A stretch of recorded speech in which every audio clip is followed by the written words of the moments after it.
नमस्कार मंडळी, स्वागत आहे तुमचं आपल्या सिम्पली मराठी रेसिपीमध्ये।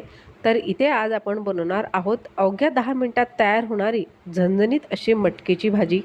तर इथे आपण रेसिपीला सुरुवात करूया। तर कढईमध्ये तेल गरम करून घेतलेलं आहे, त्यामध्ये टाकून घेतलेलं आहे जिरं।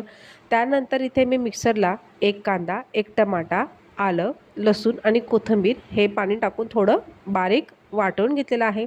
आणि हा जो मसाला आहे हा आपल्याला पूर्ण तेल सुटेपर्यंत छानपैकी फ्राय होऊ द्यायचा आहे। तुम्ही बघू शकता आपला मसाला इथे पूर्ण हा तेलामध्ये फ्राय झालेला आहे। त्यानंतर इथे आपल्याला काही मसाले टाकून घ्यायचे आहेत। त्यामध्ये आहे हळद, त्यानंतर लाल तिखट, त्यानंतर मिसळचा मसाला आहे, त्यानंतर मिसळ मसाला आपल्याला 2 चमचे टाकून घ्यायचा आहे।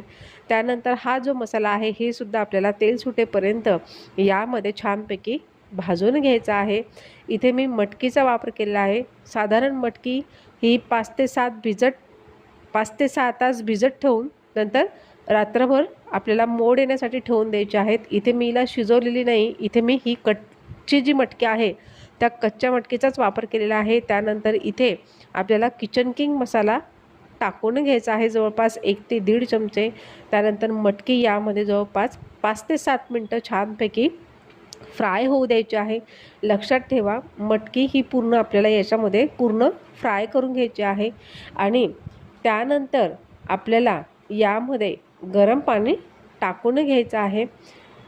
त्यानंतर यामध्ये चवीनुसार मीठसुद्धा आपल्याला टाकून घ्यायचं आहे। यामध्ये मी जरा पाणी जास्त टाकलेलं आहे, कारण की हे जो भाजीचा कट आहे किंवा भाजीचा रसा आहे हा प्यायलाही खूप छान लागतो।